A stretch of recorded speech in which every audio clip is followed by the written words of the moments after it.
இந்தியாவில் நார்மலாக போய் மக்கள்கிட்ட ஒரு most reliable and successful car என்ன அப்படின்னு சொல்லி கேட்டிங்க அப்படின்னா மோஸ்ட் ஆஃப் த பீப்புள்ஸோட வாயிலிருந்து வரக்கூடிய வார்த்தை இனோவாவாக இருக்கும். காரணம் என்னென்னா அதோட ரிலையபிலிட்டி இன்றைக்குமே ப்ரூவனாக இருக்குது. ஒரு இனோவா வாங்கினா கண்டிப்பாக ஒரு 10 லட்சம் கிலோமீட்டர் கேரண்டிடாக ஓடும் அப்படின்ற நம்பிக்கை தான் இன்றைக்கி இனோவாவோட ஒரு மாசிவ் சக்ஸஸ் இந்தியன் மார்க்கெட்டில் அடைஞ்சதுக்கான காரணமாக இருக்குது. கிட்டத்தட்ட 2005 காலகட்டங்களில் வந்தாங்க. இப்போ வந்து செகண்ட் ஜென்ரேஷன் கிறிஸ்டாவே வந்துருச்சு. ஸோ 21 வருஷம் கிட்ட ஆகுது. 12 லட்சம் யூனிட்ஸ்க்கு மேலே விற்றுருக்காங்க. அதாவது வந்து ஒரு 5 லட்ச ரூபாய் 6 லட்ச ரூபாய் காரை வைக்கல, ஒரு 20 30 லட்ச ரூபா ப்ரைஸிங்கில் இருக்கக்கூடிய கார் ஒரு 12 லட்சம் யூனிட்ஸ் இந்தியன் மார்க்கெட்டில் விற்றுருக்கு. ஸோ இந்த பர்டிகுலர் மாடலோட ஒரு மைனர் ஃபேஸ் லிஃப்ட் அப்டேட் ஒன்று வந்துருந்துச்சு 2026. அதை பற்றி தான் நம்ம இன்றைக்கி பார்க்க போகிறோம். டொயோட்டா இனோவா கிறிஸ்டாவோட top of the line ZX variant தான் இன்றைக்கி நம்மக்கிட்ட இருக்குது. ஆன் ரோட் 33 lakhs வருது. இந்த வண்டியில் என்னெல்லாம் மாற்றங்கள் பண்ணியிருக்காங்க, அதே மாதிரி ப்ரைஸிங்கில் சேஞ்சஸ் இருக்குது அப்படின்னு சொல்லி கேட்பீங்க. கிட்டத்தட்ட அரௌண்ட் 1 lakh கிட்ட ஏறி இருக்குங்க டாப் ஆஃப் த லைன் மாடலில். ஸோ அதுக்கு என்னெல்லாம் பண்ணியிருக்காங்கிறத நான் காமிக்கிறேன். வேரியன்ட் வைஸ் ப்ரைஸிங் எந்த அளவுக்கு இன்க்ரீஸ் ஆகிருக்குது அப்படின்றதையும் நான் காமிச்சிருக்கேன். உங்களுக்கு எவிடென்ட்டாக கிளியரான ஒரு புரிதல் கிடைக்கும்னு நினைக்கிறேன். சரி வாங்க வீடியோக்குள்ளே போகலாம். வீடியோக்குள்ளே ஃபர்தராக போகிறதுக்கு முன்னாடி இன்றைக்கி நமக்கு இந்த வாகனத்தை கொடுத்து ரிவ்யூ சப்போர்ட் பண்ண ஆனமலைஸ் டொயோட்டா ஷோரூம் வீடியோக்கு ஒரு சவுட்டர் கொடுத்துடலாம். உங்களுக்கு கிறிஸ்டா பார்க்குறீங்க, டெலிவரிஸ் இயர்லியராக வேணும் அப்படின்னா தாராளமாக கான்டாக்ட் நம்பர் கொடுத்துருக்கேன், ரீச் அவுட் பண்ணுங்கள். வீடியோக்குள்ளே போயிடலாமா?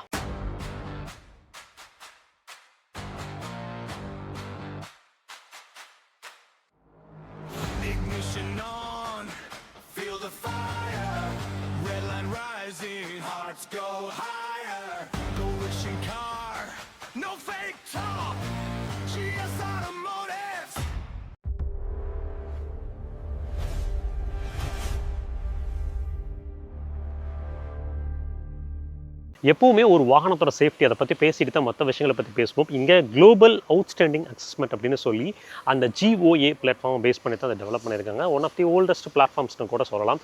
ஸ்ட்ரக்சரலி ரொம்ப ரிஜிடாக இருக்கும், ஸ்ட்ராங்கரான ஸ்ட்ரக்சர் தான். இனோவா கிறிஸ்டா பொறுத்த வரைக்கும் ரொம்ப ஃப்ரெஜைலான ஒரு காராக என்றைக்குமே இருந்ததில்லை. நல்லா சாலிடான ஒரு காராக தான் இருந்திருக்கு. ரியல் எக்ஸ்பென்ஸ்லையும் நல்லா பர்ஃபார்ம் பண்ணியிருக்கு. 1845 கிலோகிராம் கிட்டத்தட்ட அப்ராக்சிமேட்லி இதோட கர்வ் வெயிட்டாக இருக்குது. சேஃப்டி ஃபீச்சர்ஸ்னு கேட்டிங்கன்னா airbags, ABS, CBD, electronic stability program, vehicle stability management, இப்போ அடிஷனலாக டயர் ப்ரெஷர் மானிட்டரிங் சிஸ்டமும் ஆட் பண்ணி கொடுத்துருக்காங்க. சரிங்க, அடிஷனலாக ஆடான ஃபீச்சர்னா அந்த டயர் ப்ரெஷர் மானிட்டரிங் சிஸ்டம் தான் இப்போ ஆட் ஆயிருக்கு. Fit and finish, panel quality, அதாவது என்ன கொடுத்துருக்காங்களோ அதை தரமாக கொடுத்துருக்காங்க அப்படின்னு சொல்லலாம். இனோவா கிறிஸ்டா பொறுத்த வரைக்கும் நிறையா விஷயங்களை வந்து அப்டேட் பண்ணி நிறைய ஃபீச்சர்ஸ் ரிச்சாக போகல, பட் கொடுத்துருக்கிற விஷயங்கள் குவாலிட்டியாக இருக்குது அப்படின்னு சொல்லலாம். சேஃப்டியை தாண்டி இந்த பர்டிகுலர் மாடலில் என்னெல்லாம் கலர் ஆப்ஷன்ஸ் கிடைக்குது அப்படின்றத நீங்கள் ஸ்க்ரீனில் எவிடென்ட்டாக பார்க்க முடியும்.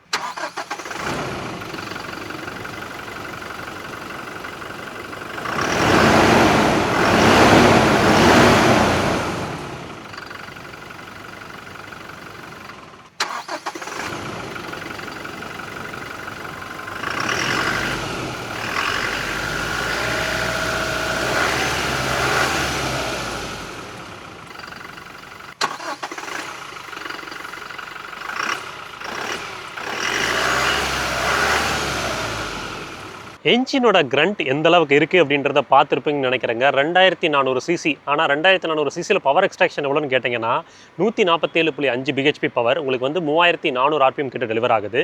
இதுவே டார்க் எவ்வளோன்னு கேட்டிங்கன்னா 343. இது வந்து 1400 2800 RPM டெலிவர் ஆகுது. So maximum cubic capacity, minimal power extraction அப்படின்றது தான் இந்த வண்டியோட ஒரு DNA. அதாவது இது வந்து இவ்வளோ நாள் உழைக்கிறதுக்கான காரணம் அந்த என்ஜின்லேருந்து மேக்ஸிமம் ஜூஸை உறிஞ்சாமல் இருக்கிறனால தான். பவர் டெலிவரி நீங்கள் பவர் டு வெயிட் ரேஷியோன்னு பார்த்தீங்கன்னா around 90 horse power per ton கிட்ட இருக்கும். 80 to 90 ஹார்ஸ் பவர் அக்ராஸ் அந்த வேரியன்ஸை வச்சு நான் சொல்கிறேங்க per ton இருக்கும். எந்த இடத்துலையுமே பவர் பத்தலை அப்படின்றதே இருக்காது. ஒன்ஸ் அந்த டர்போ ஸ்பூன் ஆயிடுச்சுன்னா நல்லா பவர்ஃபுல்லாக இருக்கும். BS6 ஸ்டேஜ் 2 வண்டி இங்கே டெஃப் இருக்குது, DP ஃபில்டர் இருக்குது. அதனால் வந்து 60% மேலே ஹைவேஸ் இருந்துச்சுன்னா பிரச்சனை இல்லை. சிட்டிக்குள்ளே ஓட்டுறீங்க அப்படின்ற அதிகமாக எடுக்கிறீங்க அப்படின்னா கம்பல்சரி ஒரு ஹைவே ஸ்ட்ரெச் வந்து அழுத்தி ஓட்டிருங்க. அப்போ தான் வந்து அந்த பிரச்சனை வராமல் இருக்கும். இந்த என்ஜினோட ரியல் டைம் மைலேஜ் கேட்டிங்க அப்படின்னா ஒரு 9 to 11 கிட்ட வருங்க. ஸோ ரியல் வீல் டிரைவில் உங்களுக்கு வந்து பார்த்தீங்கன்னா கிடைக்கக்கூடிய இந்த என்ஜின் இன்னைக்கு வரைக்குமே வந்து இதோட ரிலையபிலிட்டியை பீட் பண்ணுற அளவுக்கு இன்னொரு என்ஜின் இருக்குது அப்படின்ற மாதிரி தான் இருக்குங்க. ஸோ மேலே வந்து ஒரு திக் ஷீட் ஆஃப் இன்சுலேஷன் கொடுத்துருக்காங்க. கீழே இன்சுலேஷன் பேடிங் இல்லை. லைனஸில் பேடிங் கொடுத்துருக்காங்களா அப்படின்னு கேட்டிங்கன்னா இல்லைங்க. பட் ஒரு விஷயம், ஃபேப்ரிக் லைனர் தான் போட்டிருக்காங்க. அதனால் எனக்கு தெரிஞ்சு வந்து பெருசாக நாய்ஸ் வந்து உள்ளே இன்க்ளூட் ஆகாது. ரியல் டைமில் உங்களுக்கு மைலேஜ் என்ன அப்படின்றத சொல்லிட்டேன்.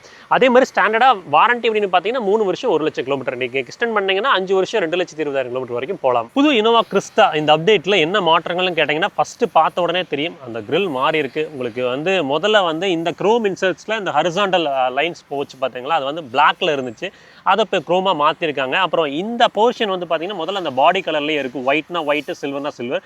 அப்புறம் இந்த பர்டிகுலர் போர்ஷன் இப்போ வந்து பிளாக்ல மாறிடுச்சு. அப்புறம் கீழே வந்து பார்த்தீங்கன்னா சின்னதாக க்ரோம் எலிமெண்ட்ஸ் கொடுத்துருக்காங்க.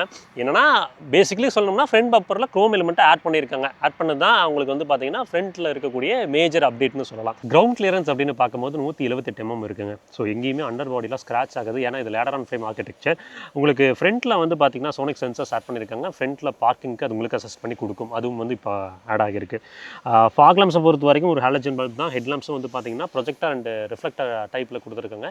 வெளிச்சத்தை பொறுத்த வரைக்கும் டீசெண்டாக இருக்கும். இண்டிகேட்டர்ஸ் வந்து உள்ளே வந்து எம்பட் ஆகிருக்கு.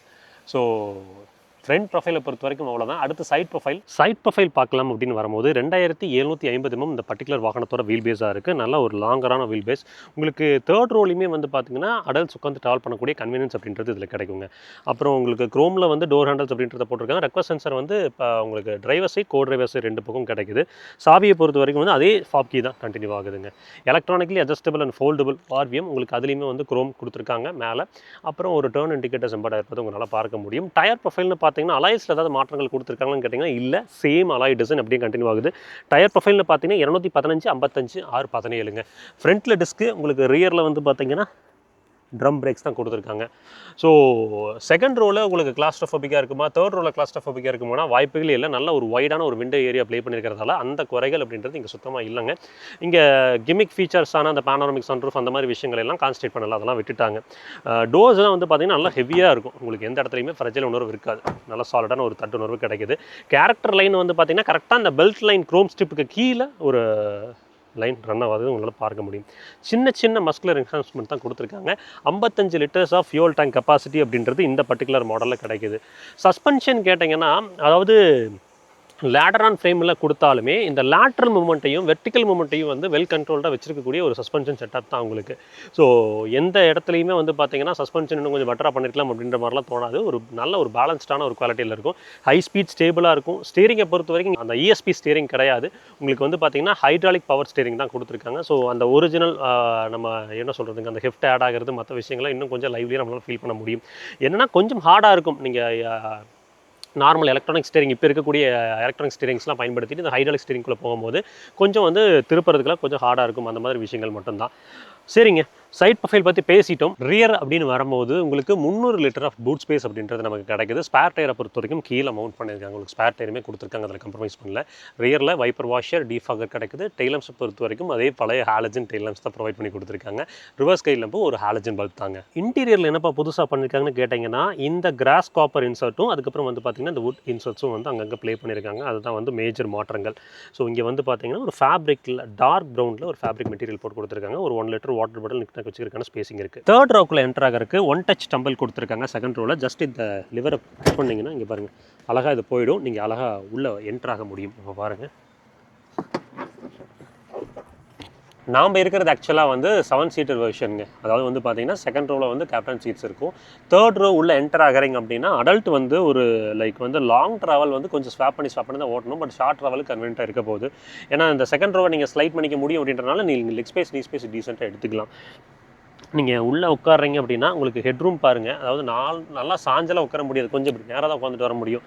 ஏன்னா ஒரு நிமிஷம் இருங்க, இல்லை ரெக்ளைன் கொடுத்துருக்காங்களா, இங்கே இருக்கா? இருக்குது. இப்போ ஃபார் எக்ஸாம்பிள் உள்ளே போகிறேன், தெரியுதுங்களா? உள்ளே போய் உட்காறேன்னா நல்லா சாஞ்சு வரும்போது ஹெட்ரெஸ்ட்டை போட்டு பாருங்க இப்படி உட்காந்துட்டு வரலாம். நீங்கள் ஃப்ரண்ட்டில் செகண்ட் ரோவில் இருக்கிறவங்க கொஞ்சம் அட்ஜஸ்ட் பண்ணி நெகோஷியேட் பண்ணி நமக்கு ஸ்பேஸ் கொடுத்தாங்கன்னா இந்த தேர்ட் ரோவில் கம்ஃபர்டபுளாக அப்படி சாஞ்சு உட்கார விட முடியும். இல்லை செகண்ட் ரோவில் இருக்கிறவங்க வந்து கொஞ்சம் ஸ்டவுட்டாக இருக்காங்க, கொஞ்சம் அவங்களுக்கு ஸ்பேஸ் வேணும்னா நமக்கு தேர்ட் ரோவில் கொஞ்சம் கிராம்டாக இருக்கலாம். பட் டெடிக்கேட்டடாக உங்களுக்கு ஏசி வென்ஸ் இருக்குது, நல்ல காற்று வரும். அதே மாதிரி கூல்டு கப் ஹோல்டர்ஸ் கொடுத்துருக்காங்க அந்த சைடு வந்து. அதுவுமே வந்து ஒரு ஆடட் அட்வான்டேஜ் தான். நம்ம ஏதாவது வாட்டர் பாட்டில் வச்சுருக்கணும், அழகாக வச்சு பயன்படுத்திக்கலாம். அட்ஜஸ்டபிள் ஹெட்ரெஸ்ட் கொடுத்துருக்காங்க, 3 பேருக்குமே கிடைக்கும். சென்டர் பேசஞ்சர் அட்ஜஸ்டபிள் ஹெட்ரெஸ்ட் இங்கே எப்படி ட்ரெடிஷ்னலாக டொயோட்டா இங்கே லே ஓவர் பண்ணுவாங்க. சொல்லுவாங்க, அந்த இடத்துல இருக்குங்க. ஸோ அண்டர் தை சப்போர்ட்டில் இங்கே பெருசாக எதிர்பார்க்க முடியாது. முதுகுக்கு ஓகே, ஹெட்ரூம் கூட டீசென்ட் தான். பட் அண்டர் தை சப்போர்ட் இங்கே பாருங்கள், இங்கே லெக் ஸ்பேஸ் நீ ஸ்பேஸ் பார்த்தீங்கன்னா தெரியும் உங்களுக்கு, ஓகேஷாக இருக்கும். அண்டர் தை சப்போர்ட்டில் சுத்தமாக நீங்கள் எதிர்பார்க்கக்கூடாது. செகண்ட் ரோவில் உள்ளே ஏறது கம்ஃபர்டபுளாக இருக்குமா, இன்க்ரெஸ்லாம் கம்ஃபர்டபுளாக இருக்குமான்னு கேட்டிங்கன்னா, ஒரு 5.7 ஃபீட் வீட்டில் பெரியவங்களும் இருக்காங்கன்னா கண்டிப்பாக ஒரு ஃபுட் ஸ்டெப் போட்டுக்கோங்க. அப்போ தான் வந்து கம்ஃபர்டபுளாக ஏறி கம்ஃபர்டபுளாக இறங்க முடியும். உள்ள வந்து உட்காந்த உடனே நல்லா செம்ம கம்ஃபர்டபுளுங்க. இங்கே அப்ஹோல்ஸ்ட்ரி மாற்றிருக்காங்க பார்த்தீங்கன்னா உங்களுக்கு தெரியும், பிளாக் அண்ட் ப்ரௌன். முதல்ல வந்து பார்த்தீங்கன்னா மோனோடோனில் இருந்து இப்போ டியூவல் டோன் போயிருக்காங்க. வெறும் ப்ரௌனாக இருந்தது, இப்போ பிளாக் அண்ட் ப்ரௌனாக மாறி இருக்குது. இது ஒரு மாற்றம். உங்களுக்கு இந்த இடத்துல வந்து ஒரு ட்ரே கொடுத்துருக்காங்க. நீங்கள் ஏதாவது ஃபுட்ஸு இல்லை வந்து எதாவது ஒர்க் பண்ணுறீங்க அப்படின்னா water bottle like cup holder மாதிரியும் ஒன்று இருக்குது. நீங்கள் வேணும்னா பயன்படுத்திக்கலாம். ஓகே, இது எத்தனை பேர் யூஸ் பண்ணுறீங்கன்னு கமெண்ட்டில் மென்ஷன் பண்ணுங்கள், நானும் கொஞ்சம் தெரிஞ்சுக்க ஆசைப்பட்றேன். நல்ல கிளியரான ஒரு விசிபிலிட்டி கிடைக்குங்க. இருங்க, நான் விண்டோஸ் மேலே ஏற்றிக்கிறேன். ஸ்லைட்லி டிண்டட் கிளாஸ் உங்களுக்கு மேலே ஏறினப்போ உங்களுக்கு தெரிஞ்சுக்கணும்னு நினைக்கிறேன். ரியரில் ஒரு சன் ஷேட் ஒன்று கொடுத்துருந்துருக்கலாம் என்னை பொறுத்த வரைக்கும். ஏசியெல்லாம் குறைய இல்லை, நல்ல த்ரோ இருக்குது. நான் இத்தனைக்கே வந்து உங்களுக்கு இந்த வெயிலில் ஃப்ளீஸாக போட்டு தான் எடுத்துகிட்டு இருக்கேன். அதுக்கே எனக்கு வந்து சமாளிக்கிற மாதிரி த்ரோ அப்படின்றது இருக்குது. கீழே வந்து பார்த்தீங்கன்னா 12 வோல்ட் அடாப்டர் போட்டுக்கிறதுக்கான ஒரு ப்ரொவிஷன் கொடுத்துருக்காங்க. இங்கே இந்த இடத்துல வந்து பார்த்தீங்கன்னா 2 கப் ஹோல்டர் இருக்குது, நீங்கள் வச்சுக்கலாம். ஏதாவது வாட்டர் பாட்டில் வேணும்னா வச்சுக்கலாம். முதுகுக்கான சப்போர்ட், ஷோல்டருக்கான சப்போர்ட்லாம் வந்து பர்ஃபெக்டாக இருக்குது, அதெல்லாம் குறையல இல்லை. இங்கே அண்டர் தை சப்போர்ட் எப்படி இருக்குன்னு கேட்டிங்கன்னா டீசென்ட், ரொம்ப குறைலாம் சொல்ல மாட்டேன். லெக் ஸ்பேஸ் நீ ஸ்பேஸ் தாராளமாக இருக்குது. அண்டர் தை சப்போர்ட்டை பொறுத்த வரைக்கும் டீசென்ட்னு சொல்லலாம். சென்டரில் ஹம்ப் கொஞ்சம் பெரிதல் தான், ஏன்னா டனல் இருக்கும் உங்களுக்கு, டிரான்ஸ்மிஷன் டனல் இருக்கிறதுனால கொஞ்சம் ஹம்ப் கொஞ்சம் பெரிதாக இருக்கும். பட் நீங்கள் அது வந்து 8 சீட்டர் போகிறீங்கன்னா தான் கவலைப்படணும். 7 சீட்டரில் அது ஒரு நெருடலாக இருக்க போகிறதில்ல. நமக்கு 2 அட்ஜஸ்டபிள் ஹெட்ரெஸ்ட்டும் கொடுத்துருக்காங்க. ஃப்ரண்ட்டில் உள்ள வந்தோடனே ஒரு டிராஸ்டிக்கான மாற்றமானு கேட்டிங்கன்னா இல்லை. இங்கே வந்து பார்த்தீங்கன்னா ஃப்ரண்ட்டில் அதே மாதிரி கிராஸ் காப்பர் இன்சர்ட்டுங்க, அதுக்கப்புறம் வந்து வுட் ஆக்சன்ஸ் கொடுத்துருக்காங்க. ஸோ இதுதான் மாற்றம் டேஷ்போர்டை பொறுத்த வரைக்கும். அப்புறம் வழக்கம் போல் இங்கே வாட்டர் பாட்டில் ஹோல்டர் 2 ஏசி வென்ஸ்லேயும் வந்து வாட்டர் பாட்டில் ஹோல்டர் ஒன்று இருக்கும். ஸ்டீரிங் அப்படின்னு பார்த்தீங்கன்னா உங்களுக்கு டில்ட் அண்ட் டெலஸ்கோபிக் 2 அட்ஜஸ்ட்மெண்ட்டும் கிடைக்குதுங்க. ஸ்டீரிங்லேயுமே வந்து பார்த்தீங்கன்னா அந்த கிராஸ் காப்பர் இன்சர்ட்ஸ் கொடுத்துருக்காங்க. க்ரூஸ் கண்ட்ரோல் வந்து பார்த்தீங்கன்னா இந்த இடத்துல லேவர் நடந்திருக்கு. எம்ஐடி கிளஸ்டர் ஆப்ரேட் பண்ணுறதுக்கான சுவிச்சஸ், அதுக்கப்புறம் ஆடியோ மவுண்டட் கண்ட்ரோல்ஸ்லாம் கொடுத்துருக்காங்க. எம்ஐடி கிளஸ்டரை பொறுத்த வரைக்கும் இந்த ட்ரெடிஷனல் எம்ஐடி கிளஸ்டர் தான், அனலாகில் சிம்பிள் அண்ட் நீட் அப்படின்னு சொல்லலாம். லெதர் வேப்பிங்கோட கிடைக்குது. ஸ்டீரிங்லாம் ஹோல்ட் பண்ணிக்கிறதுக்கு நல்லா இருக்குங்க. சீட் ஹைட் அட்ஜஸ்ட் அப்படின்னு பார்க்கும்போது உங்களுக்கு 8-வே பவர்டு கொடுத்துருக்காங்க. உங்களுக்கு நல்ல ஹைட்டில் உட்காந்துக்க முடியுமா? ஒரு நிமிஷம்.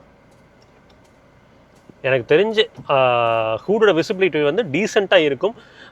இந்த இடத்துல ஒரு சின்னதாக ஒரு கிளாஸ் ப்ளே பண்ணியிருக்காங்க பார்த்தீங்களா, அந்த கிளாஸ் வந்து எனக்கு அந்த பிளைண்ட் ஸ்பாட் இல்லாமல் வந்து பெட்டர்மெண்ட்டை கொடுக்குதுங்க. ஓகே, சீட்ஸ் பர்ஃபரேஷன் இருக்குது, வென்டிலேட்டர் கொடுத்துருக்கலாம். 33 லட்சம். சரி, ஓகே, பேச முடியாது. இதை தாண்டி நமக்கு வந்து அடுத்த விஷயம்னு மேஜராக பேசுனீங்கன்னா, அந்த சென்டர் கன்சோலில் ஒரு வாட்டர் பாட்டில் ஹோல்டர் ஒன்று இருக்குது. ஆம்ரெஸ்ட்டுக்கு கீழே சின்னதாக நிக்னாக் வச்சுருக்கான ஒரு பெரிய ஸ்பேஸிங் ஒன்று கொடுத்துருக்காங்க. இங்கே ட்ரைவ் மோட்ஸ்னு பார்த்தீங்கன்னா எக்கோ மோட், பவர் மோட்னு 2 ட்ரைவ் மோட் இருக்குங்க. ஒயர்லெஸ் சார்ஜிங் பேட் அப்படின்றதும் வந்திருக்கு இப்போ புதுசாக, இந்த இடத்துல கீழே போட்டிருக்காங்க. அப்புறம் டயர் ப்ரெஷர் மானிட்டரிங் சிஸ்டம் இந்த மாதிரி பார்த்துருக்கவே மாட்டேங்க. இங்கே வாங்க, இங்கே பாருங்கள், இந்த இடத்துல லேவர் பண்ணியிருக்காங்க. இது ஒரு ஆஃப்டர் தாட் இன்ஸ்டலேஷன் மாதிரி தெரியுது. சரி, ஓகே, இதோட அபிப்பிராயம் என்ன அப்படின்னு சொல்லுங்கள். க்ளோ பாக்ஸ்னு பார்த்தீங்கன்னா மேலே ஒரு க்ளோ பாக்ஸ் இருக்குது, இது வந்து கூல்டுங்க. கீழே ஒரு க்ளோ பாக்ஸ் கொடுத்துருக்காங்க, இது வந்து கூல்டு கிடையாது, நார்மல் க்ளோ பாக்ஸ்னு வச்சுக்கோங்களேன். இதை லாக்கும் பண்ணிக்க முடியும் நம்மளால். 8 இன்ச்சில் ஒரு இன்ஃபோடெயின்மெண்ட் சிஸ்டம். பல வருஷமாக வந்து இதை வந்து அவங்க அப்டேட் பண்ண பாடில்லை. ஸோ ஆடியோ குவாலிட்டி கேட்டுருங்க. மொத்தம் 4 டோர் ஸ்பீக்கர்ஸுங்க. ஹை ஃப்ரீக்வன்சி ஹேண்டில் பண்ணுறதுக்கு ஃபீட்டர்ஸ் A+ல போட்டிருக்காங்க.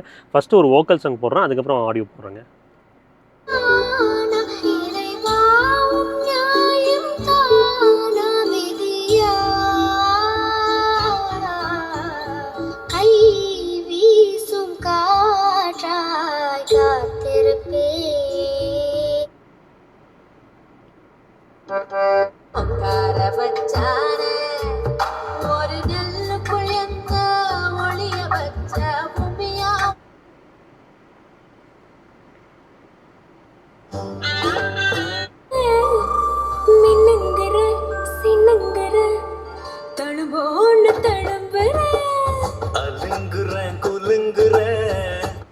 ஓகேவான ஒரு ஆடியோ சிஸ்டம்ங்க. இதில் ஒயர்லெஸ் ஆண்ட்ராய்டு ஆப்பிள் கார்ப்ளே கிடையாது, ஒயர்டாக நீங்கள் கனெக்ட் பண்ணிக்க முடியும். ஸோ ரிவர்ஸ் கேமராவோட குவாலிட்டி பார்த்துறீங்களா, அடாப்டிவ் கைட்லைன்ஸ் கூட கிடையாதுங்க. ஏன் பண்ண மாட்டேங்கிறாங்கன்னு எனக்கு புரியல. ஒரு சில விஷயங்கள்லாம் ஆட்டோ கிளைமேட் கண்ட்ரோல் ஏசி இருக்குது, அது நல்ல த்ரோ கொடுக்குதுங்க. ஐஆர்விஎம் பொறுத்த வரைக்கும் வந்து பார்த்தீங்கன்னா மேனுவலி அட்ஜஸ்டபிள் ஐஆர்விஎம் கொடுத்துருக்காங்க. ஆட்டோ டிமிங் டெஃபினெட்லி கொடுத்துருக்கலாம். மேலே ஒரு சன்கிளாஸ் ஹோல்டர்ஸ் இருக்குது. அதுக்கப்புறம் கேபின் லேம்ப் வந்து த்ரூ அவுட் வந்து ஹாலஜனில் ப்ரொவைட் பண்ணியிருக்காங்க, ஃப்ரண்ட் ரியர் எல்லாமே. சன்வைசர்ஸில் வந்து பார்த்தீங்கன்னா vanity mirror and vanity lights ரெண்டுமே கிடைக்குதுங்க. ஏபிசி பெடல்ஸுக்கு மத்தியில் ஸ்பேசிங் பொறுத்த வரைக்கும் ஆப்டாக இருந்தாலும் இந்த இடத்துல ஃபுட் ரெஸ்ட் பண்ணிக்கிறதுக்கு ஒரு டெட் பெடல் இல்லை. அது கொஞ்சம் வருத்தமாக இருக்குது. கார் வாங்குறப்போ எப்போவுமே வந்து அக்சசரிஸில் நிறைய இன்வெஸ்ட் பண்ணுறீங்க. அதில் முக்கியமான விஷயம் அப்படின்னு பார்த்தீங்கன்னா டேஷ் கேமராங்க. அது நிறைய இடத்துல ரியல் டைம் ஆக்சிடென்ட்ஸ் நடக்கும்போது ப்ரூஃப் ஆஃப் எவிடன்ஸை உதவி கொடுக்குது. அதை தயவு செஞ்சு நான் அக்சசரிஸ் இன்ஸ்டால் பண்ணும்போது அதுலேயும் கொஞ்சம் கவனம் காட்டுங்க. நாம பர்சனலாக ஃப்ளீட்ரக் பிராண்ட் பயன்படுத்திட்டு இருக்கோம். அதனால் எல்லா வெளியிலும் ஷவுட் அவுட் கொடுக்குறோம். உங்களுக்கு தேவை இருந்தது அப்படின்னா கான்டாக்ட் நம்பர் கீழே கொடுத்துருக்கேன். சென்னையில் குளத்தூர்லையும் ஈரோட்லையும் வந்து பார்த்தீங்கன்னா ரிட்டைல் ஷாப் இருக்குது. நீங்கள் லைவில் போய் எக்ஸ்பீரியன்ஸ் பண்ணியும் பார்க்கலாம். ஸோ ஓவரால் இந்த இனோவா கிறிஸ்டாவோட top of the line ZX வேரியண்ட்டில் என்னெல்லாம் விஷயங்கள் கிடைக்குது, என்னெல்லாம் அப்டேட்ஸ் கொடுத்துருக்காங்க அப்படின்றத காமிச்சு கொடுத்துருக்கேன். ஓனர்ஷிப் காஸ்ட்டை பொறுத்த வரைக்கும் 65,000 கிட்ட வருதுங்க. ஸோ எப்பவுமே இஎம்ஐ மட்டும் கால்குலேட் பண்ணாதீங்க. ஃபியூவல், இன்சூரன்ஸ், சர்வீஸ் காஸ்ட் இதெல்லாமே கால்குலேட் பண்ணி எடுங்கன்னு சொல்லுவேன். அதனால ஓனர்ஷிப் காஸ்ட்டாக சொல்லிட்டு இருக்கேன். ஏன்னா இந்த வண்டியில் இன்னும் நிறைய உழைப்புகளை கொடுத்துருக்கலாம் அப்படின்ற மாதிரி தோணுது. பட் உங்களோட அபிப்பிராயம் என்ன அப்படின்றத கமெண்ட்டில் மென்ஷன் பண்ணுங்கள், நானும் தெரிஞ்சுக்கிறேன். சரிங்க, அடுத்த வீடியோவில் சந்திப்போம். அது வரைக்கும் எப்பவுமே சொல்கிறது தான், ரோட்டில் போய் வரப்போ உங்களை நம்ம குடும்பம் இருக்கும். அதே மாதிரி ரோட்டில் போய் வர சக மனிதத்தில் நம்ம நேசிக்கிற குடும்பம் இருக்குது. சஹாச்சாரம் வேணாம். பத்திரமா போய் பத்திரமா வாங்க. டாடா, டேக் கேர், பாய்.